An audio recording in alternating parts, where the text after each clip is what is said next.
você vê aí, a gente estava até comentando já com a psicóloga Solange Dantas aqui, a gente olha para a vida desses artistas sempre de um ponto onde a gente acredita que com eles está tudo bem, que a vida deles é incrível, não tem problemas. E na verdade a gente se surpreende quando conhece essas histórias em saber o quanto eles sofrem com doenças relacionadas aí à mente, enfim, especificamente nessa lista que a gente separou para vocês, a síndrome do pânico. Se você já passou por isso, conhece alguém que já passou, entre em contato aí com a gente pelas nossas redes sociais, mande o seu relato. A gente vai começar a falar sobre isso agora. Solange, é um prazer ter você aqui. Muito obrigado por ter aceito o convite, tá? Sempre uma satisfação muito grande. Muito bem. Viu? É impressionante quando a gente olha isso, porque realmente a visão que a gente tem dos famosos é diferente dessa realidade aí que a gente descobriu de alguns deles, né? E acho importantíssimo mostrar sempre isso, porque as pessoas têm realmente essa ideia, né? A gente olha para o ídolo, para o artista, e você acha que ele é o top e que com ele é tudo as mil maravilhas, né? A gente acha que a vida do cara não tem problema, porque tem tudo que ele quer, faz tudo que ele quer. E é exatamente ao contrário, né? Todos nós temos problemas, dificuldades e ninguém está livre de passar por um problema maior.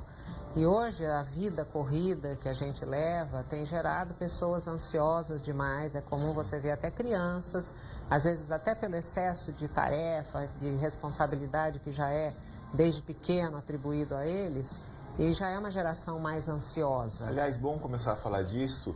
Teve um levantamento que mostra exatamente isso, que a síndrome do pânico, especificamente, cresceu em crianças, o diagnóstico em crianças, né? O que você avalia que está acontecendo? Você comentou aí, né, por cima, essa pressão realmente em cima deles, mas o que mais pode estar acontecendo? Essa vida que a gente leva, extremamente conectada, também favorece isso? Tem o lado positivo, mas tem o lado negativo. As crianças, muitas crianças hoje não têm tempo de ser criança. Até pela situação a maioria das mães hoje trabalharem o tempo todo, as crianças acabam tendo que ser direcionadas para não ficar em casa sem ter uma pessoa para orientar. Então, vai para o inglês, vai para a natação, vai para isso, vai para aquilo. São coisas positivas, claro, para a criança, mas não deixam de ser, às vezes, estressante. Porque ela tem que ser boa em tudo, né? E não é só que ela tem que ser boa em tudo. Além de ser cobrado, que ela seja sempre o melhor, na maioria das vezes, a criança não tem aquela coisa de você não tem horário, como se você tivesse de férias, não é gostoso? Você falar, hoje eu não preciso fazer nada. Sim. Todo dia tem alguma coisa, e tem dia que é mais puxado. Acaba de sair da escola, tem que ir para o judô, tem que ir ao catecismo, enfim. Então isso contribui, não quer dizer que seja motivo, né? Em contrapartida, além disso, nós temos muitos casais presentes ausentes, né? Sim. Onde os filhos têm tudo que o dinheiro compra, mas muitas vezes não tem a presença, não tem aquele toque de amor, não tem aquela demonstração de carinho. Então isso também tem gerado filhos com problema. Então é uma doença que requer tratamento, mas existem outras como a ansiedade, a depressão, que são, eu brinco, eu falo, são primas entre si. Sim. Que os sintomas são semelhantes e que se não se tratar desde o início, elas podem vir a ter complicações e às vezes levar até a morte. Como você mesmo colocou, isso tem atingido cada vez mais pessoas e é por isso que nós já temos participação sobre esse assunto. Lari? É isso mesmo, Gustavo. Nós vamos agora para o quadro Você na Telinha, ver quem quer conversar com a gente nesse momento. É a Patrícia, de Campinas. Olá, às vezes tenho pânico. Nunca fui internada ou nada do tipo. Preciso de ajuda. Qual profissional eu devo procurar? Isso bem, isso é legal para a gente esclarecer também, Solange. Essa sensação de pânico, muitas pessoas descrevem que tem, né? Todo mundo que sente em algum momento algum desconforto nesse sentido tem síndrome do pânico? Ou o que é a síndrome do pânico? Não, não tem. E esse é o primeiro passo, né? Buscar um diagnóstico correto, porque as pessoas hoje se autodiagnosticam, se automedicam, que é muito prejudicial. E às vezes o que você teve pode ter sido extremamente parecido com o que eu tive e nem por isso é a mesma coisa. Então é preciso primeiro um diagnóstico correto. Quem vai fazer isso? O psiquiatra é o profissional melhor indicado. Não significa que outros profissionais não possam fazer. Mas o primeiro passo, normalmente, é buscar uma orientação, porque se houver necessidade, porque quando você tem um resfriado, você não precisa tomar um antibiótico de cara. Se esse resfriado está começando a querer virar uma pneumonia, uma coisa mais séria, pode te levar até uma internação. Assim são as doenças emocionais. Todos nós passamos por momentos de tristeza, de sofrimento, morre uma pessoa. Isso não significa que você está com depressão ou que você seja depressivo. Pode ser uma depressão reativa situacional, quer dizer, uma depressão naquela situação. Ela vai passar. Né? Você perdeu. Um problema pontual naquele momento da vida. Exatamente. É uma tristeza. Tristeza é um sentimento normal a todo ser humano. Sim. Todo mundo passa por um momento de alegria, de tristeza. Então é isso que precisa saber avaliar, porque hoje qualquer tristeza, eu estou depressivo. Eu estou ansioso demais, eu estou com pânico. Virou até um status. Exatamente, isso, né? Não, quer dizer, eu tenho depressão, olha. Aí você fala, mas cuidem quem falou? de mim, né? Quem falou que você tem Olhem depressão? pra mim. Exatamente. Vira um motivo de chamar atenção. Exatamente, por isso que eu digo que são semelhantes. Se você fala, olha, fica desanimado, chora, tem vontade de não fazer nada, tá tudo certo. Só que tem que ser uma coisa com um determinado tempo. Olha, faz 15 dias que está assim e não reage. Bom, então pera lá. Agora, não é no primeiro dia de tristeza, largou do namorado, está angustiado, está numa depressão que dá dó. Não, está numa tristeza muito acentuada. Agora, se isso passa, vai passando o tempo e você vê que não melhora, não reage, está piorando, não está se alimentando, não está dormindo direito, aí sim. Então, respondendo a nossa ouvinte Patrícia, lá de Campinas, o certo é procurar uma orientação adequada, porque a internação é último caso. Ninguém interna mais assim só porque tem uma dificuldade. Ela tem que buscar orientação, se o médico julgar necessário, vai passar o remédio, lembrando que tratamento tem que ter começo, meio e fim, que hoje é outro problema da sociedade.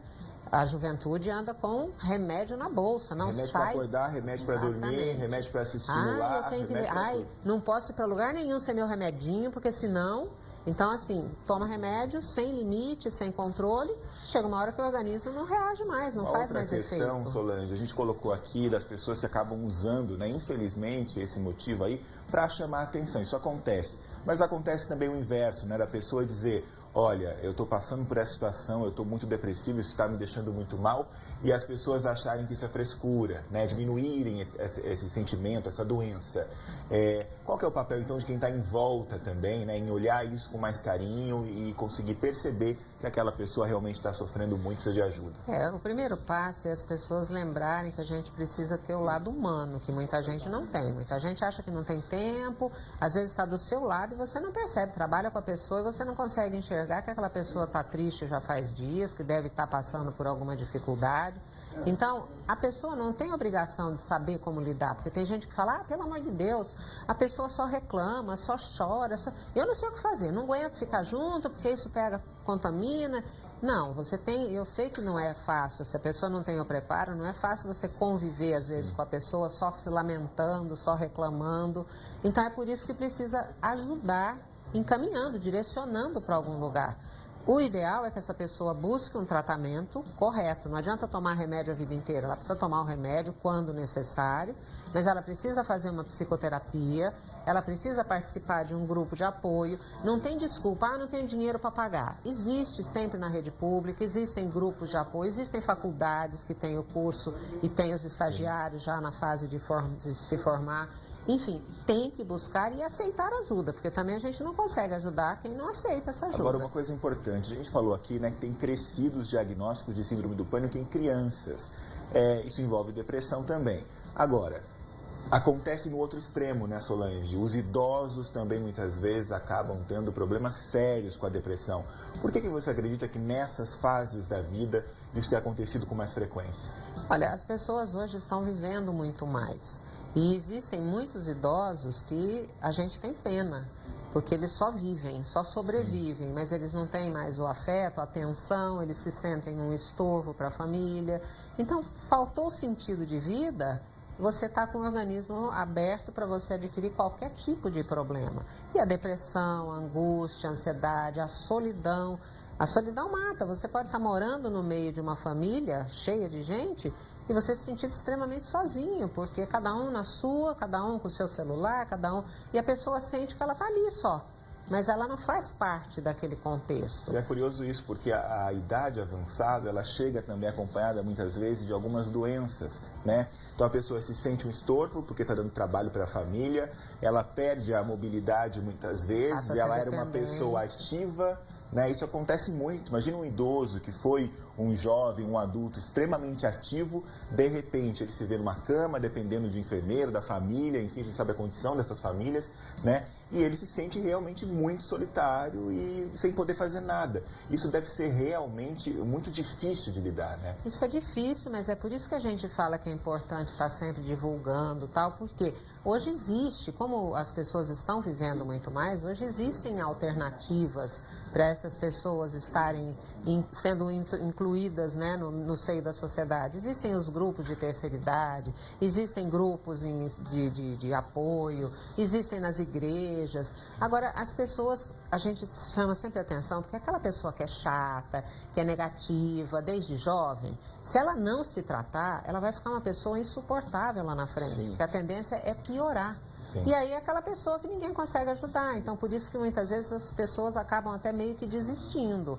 Porque você tenta, tudo a pessoa põe dificuldade, tudo ela diz que não, sim, nada tá bom. O prazer é reclamar. Então, é preciso que tenha consciência, busque um tratamento, a medicação, se for necessária, mas a psicoterapia para que essa pessoa consiga mudar, consiga enxergar aonde estão as dificuldades maiores, porque senão ela vai ficar crônica. A vida inteira, sim, teve uma situação, vai falar que está com pânico ou com depressão. E que existência perdida, né, Solange? Isso tem tratamento, inteira, né? Tem tratamento, e não é porque você teve depressão uma vez na vida que você vai ter sempre. Ou que vai se curar completamente. Ou que também está livre e nunca mais vai ter. Por isso que a pessoa precisa buscar essa ajuda. Larissa?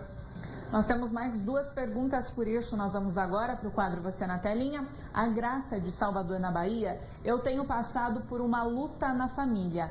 Acabei desenvolvendo ansiedade e insônia. Tenho praticado exercício 3 vezes na semana, tem me ajudado. Tem algo que possa ser feito para potencializar a recuperação? Pergunta muito interessante, né, Solange? É um caminho, né? A atividade física realmente tem esse papel. A atividade física é excepcional. E aí ela só tem que ver o horário que ela está fazendo, se ela está com dificuldade para dormir, então é importante que não faça isso no final da tarde ou à noite, porque ela vai estimular. Nesse horário é sugerido que faça um relaxamento, um alongamento, e isso não precisa, mas eu tenho que ir aonde? Não. É pôr uma musiquinha clássica lá, uma música tranquila, não vai pôr um rock, sim, pauleira, né? Põe uma música sossegada, baixinha, tal, desliga o telefone, apaga a luz e fica sozinha no quarto. E liga, ou normalmente tem CDs de autoajuda, de yoga. Hoje você entra em qualquer rede social, exatamente, baixa alguma coisa, né? E ali ela fica mentalizando sempre coisas positivas. Sim. Evitar café, refrigerante, essas coisas à noite, que com certeza cafeína, ela vai começar a melhorar. E quanto mais ela tentar desligar do problema de não estar dormindo a noite toda, é melhor, porque a gente tem essa tendência, se 2 noites seguidas você acordou 3 horas, na quarta você já fala, ai meu Deus, eu vou acordar de novo. E aí a tendência é acordar. Verdade. Nós temos mais uma pergunta, vamos novamente para o quadro Você na Telinha. Uma pessoa que não quis se identificar, colocou só como uma amiga. Bom dia, fui ao psiquiatra, me receitou um remédio e não resolveu. Acho que meu caso não tem jeito ou tem. E aí, doutora? Essa sensação é realmente sempre tem jeito. Né? É importante entender que cada pessoa é única. Eu já disse isso, o remédio que serve para você pode ser horrível para mim. Não deu certo, o médico não tem como ele adivinhar, não deu certo para aquele paciente. Por isso que tem que voltar ao médico para ele ir ajustando a medicação. Às vezes você volta lá, olha, doutor, esse remédio está me fazendo isso, quando deveria fazer aquilo. E as pessoas são muito imediatistas. Exatamente. Também, né? Tomam um remédio pouco tempo, já acredita que aquilo tinha que ter feito a solução. Tem que entender que essas medicações, no mínimo 21 dias para você começar a sentir o efeito. Sim. E até que o médico faça a adequação da medicação, a pessoa tem que ter paciência. Então tem que tomar o remédio, mas associar a algumas outras coisas para poder superar o problema e parar com o tempo, diminuir o remédio até que o médico faça a retirada. Bem, a gente falou no início sobre síndrome do pânico, Solange, e a gente não descreveu essas características de sintomas, digamos assim, né? Justamente para diferenciar a pessoa que é ansiosa e tem ali uma crise de pânico pontual e a pessoa que tem a síndrome do pânico, que já está prejudicando a vida dela realmente. Quais são esses sintomas? O que a pessoa sente? O sintoma de medo acentuado. Por isso que a gente fala que tem que diagnosticar corretamente, porque qualquer pessoa que está com medo, eu tenho medo, eu tenho pânico de elevador. Quer dizer, espera um pouco, é pânico ou é medo? É um medo, uma sensação ruim, mas se eu tiver com gente, eu entro, dura lá, mas eu vou, tudo bem. Sim. O pânico, jamais. A pessoa paralisa. sobe 10 lances de escada, mas ela não entra no elevador nem amarrada, só se ela estiver dopada. Isso é pânico. Né? Essa é a diferença. Por isso que a gente gosta de explicar para não ficar tudo que é medo. Eu tenho pânico disso. Não. O pânico é uma coisa que realmente paralisa, acaba com a vida da pessoa. Se ela não buscar ajuda, ela começa a ter problemas. Por quê? O pânico às vezes impede de ir até o trabalho. Você fala, você está brincando. É aquela sensação de que é perigo, eu não vou conseguir, ela não quer ficar perto de pessoas, tudo é desconfortável para a pessoa. E aí, com isso, se ela não buscar uma ajuda e um tratamento, ela começa a ter complicações. Um dos famosos ali falou que deixou de ir no dia da gravação, porque deu a crise, ele não conseguia, fica paralisado, não consegue sair. Prejudica a vida de forma geral. E aí começa também, muitas vezes, a desenvolver pensamento suicida. Porque a pessoa percebe que ela está sendo um problema para todo mundo. Vamos supor que seja um filho. Como é que eu vou sair e deixar um filho naquela situação que eu não sei o que vai acontecer? Aí já começa a limitar. Você tem que ter uma pessoa exclusiva para ficar ali, para ver se não vai fazer nada de errado. Porque a crise é horrível. A pessoa às vezes tem crise de choro, falta de ar, taquicardia. Então a pessoa acha que ela vai morrer realmente. E acaba realmente prejudicando a família toda. E às vezes ela acaba pensando em dar fim àquele sofrimento para acabar com o sofrimento dela própria e dos familiares. Essa palavra é muito importante da doutora Solange, porque sempre tem jeito, tá? Se você, porventura, está nos ouvindo e está passando por isso, não tome nenhuma atitude. A gente sabe que o tempo é um remédio maravilhoso para as coisas se resolverem, né? Procure ajuda, peça ajuda. Se você em casa não tem ajuda de ninguém, porventura, né? Muitas vezes a pessoa não se sente apoiada dentro da própria casa. Procure ajuda fora, mas procure ajuda. Não faça nada que vá te prejudicar. Larissa. É isso mesmo, Gustavo. E hoje você pode pedir ajuda aqui também. Nós estamos falando sobre esse assunto que é muito sério. A doutora Solange está aqui para esclarecer a sua dúvida. Por isso, mande a sua mensagem 19997318135, como esse telespectador fez, que é a Daiane.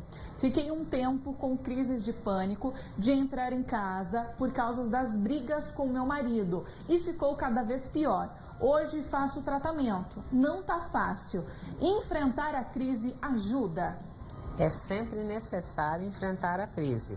Não obrigatório. Porque, por exemplo, se a pessoa desenvolveu pânico de uma situação, o elevador, vamos falar, ou um avião, e ela não tem necessidade, ela não tem uma vida que precisa toda hora estar dentro de um avião, aí a decisão é dela. Ela pode ter tanto pavor daquilo que ela prefere não enfrentar. Sim.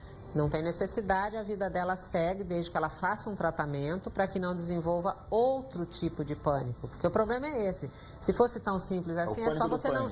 eu não entro no avião, pronto, acabou, meu problema resolveu. Só que não é assim. A doença pode trazer outros sintomas. Então, é preciso que a pessoa enfrente o problema e busque a solução. Eu não sei o que resolveu em relação às brigas com o marido. O pânico já era alguma coisa que ela tinha, que só se desenvolveu e acentuou, se manifestou para ela com as brigas que ocorriam em casa. Então, um gatilho para exatamente. Isso. Então a pessoa tinha pavor de voltar para casa, porque já imaginava que ia começar toda aquela situação. Agora, não adianta nada ela melhorar tomando remédio se ela continuar tendo conflito com o marido. Ela tem que sentar com ele e decidir por que tanta briga. Um casal não é para brigar desse jeito. Se existem divergências de pensamento, vamos sentar, vamos tentar nos entender para viver civilizadamente, porque senão o problema continua lá, ela nunca sabe quando isso vai piorar ou não. Como se tivesse uma arma dentro de casa sempre engatilhada, né? Ela sabe o que vai provocar aquela crise. Então ela está tudo quieto porque está tudo quieto, ninguém está brigando mais, tá? Mas na primeira discussão que tiver, como é que ela vai ficar? Então tem que tentar resolver o problema. A Daiane mandou a pergunta aí pra gente, sem colocar de onde ela é. Você, quando for mandar a sua dúvida, é importante isso pra gente, tá? Coloca qual é a cidade, o estado da onde você está falando. A gente tem ainda mais um tempinho aqui com a doutora Solange. Se você tiver alguma dúvida, é só mandar pra gente pelo nosso WhatsApp. É bem simples, dá pra mandar áudio, tá? Se você não quer escrever também, dá pra mandar seu áudio. É bem tranquilo, bem fácil você participar aqui do RF com você. Solange, tratamento, né? A gente tem comentado aqui de medicação, é um dos caminhos, mas existe um caminho sem usar medicamento para tratar a síndrome do pânico? Depende do grau da doença. Toda doença tem um grau. Em algumas situações não tem nem como você pensar em tratar sem entrar com uma medicação, porque o que acontece, infelizmente, é que as pessoas ainda existe muito preconceito com esse tipo de doenças. E aí as pessoas demoram muito para buscar ajuda. Quantas pessoas você conhece que a pessoa está sofrendo faz meses, você fala, mas escuta, aonde você foi? Não fui em lugar nenhum ainda. Mas como assim? Não procurou uma ajuda, não procurou um profissional? Porque ela vai ser chamada de louca. Exatamente, porque a pessoa tem o receio de ser diagnosticada e falar, não, tá louca, tá indo no psiquiatra, tá indo no psicólogo. E isso é a maior ignorância, porque as doenças emocionais, elas fazem parte, sempre fizeram. Sim. Mas as pessoas tinham aquela coisa de achar que cabeça estava associada à loucura, né? E a gente tem que entender que mente e corpo não se separam. Não adianta você, hoje todo mundo investe no corpo, Sim. É fitness, é alimentação, isso, aquilo, e a cabeça fica por último. Quer dizer, o que adianta você estar saradão lá com um corpão bonitão e pensando em suicídio? Não tem como. Não tem como você estar com uma cabeça boa se você estiver todo cheio de ferida pelo corpo. Quer dizer, nós temos que estar em equilíbrio. E para você estar em equilíbrio, a cabeça tem que estar em ordem. Então, se está sentindo que tem alguma coisa que não está bem, tem que buscar ajuda. Se não quer procurar de cara, não sabe, às vezes, procura conversar com uma pessoa que possa orientar, com alguém que já passou por isso, que hoje isso é muito frequente, né? Sim. Todo mundo conhece alguém que já vivenciou uma situação dessa, porque, gente, não pode ignorar. Porque essa coisa de falar, vá, já tô cheia, é frescura, é manha também, acho que é porque isso quer chamar atenção. Nunca façam isso, nunca subestime uma pessoa que diz que não está bem, mesmo que você tenha lá suas dúvidas se isso é real ou não, porque a gente já viu muita gente se matar e deixar depois uma carga negativa aí para quem fica, porque fica aquela sensação de que eu não dei atenção, eu não fiz o que podia. Arrependimento profundo pode gerar uma nova depressão. Exatamente. Então, assim, eu não entendo, eu sou leiga, não sei como lidar. Ótimo, procura ajuda. Se você também não tem paciência, você considera... Exatamente. Procure alguém que vá ter essa paciência. Agora, né, tomem cuidado, família, amigos, tomem cuidado com as palavras. Porque uma palavra mal utilizada, ela pode levar a pessoa a uma situação terrível. Então, se você não sabe como ajudar, também não atrapalha, porque também é muito frequente, as pessoas não fazem por mal, mas às vezes chega e fala, hoje eu perdi a paciência, hoje eu dei uma dura nela ou nele, porque, pelo amor de Deus, não sai daquele quarto. Eu falei, ou faz alguma coisa ou vai...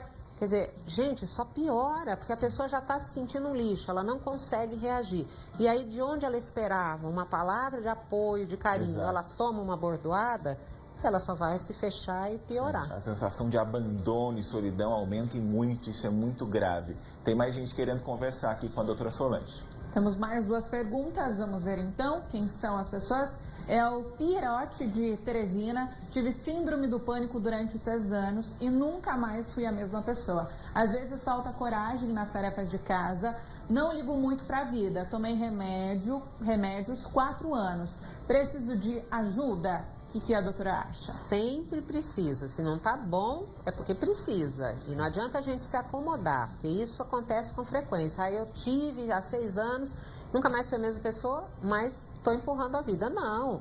A vida é o bem maior que a gente tem. A gente tem que ter sentido de vida, que é o que falta para muita gente. Às vezes a pessoa tem dinheiro, tem tudo que o dinheiro compra, mas não tem objetivo nenhum na vida, não tem sentido acordar cedo para quê? Tem tudo, não precisa fazer nada.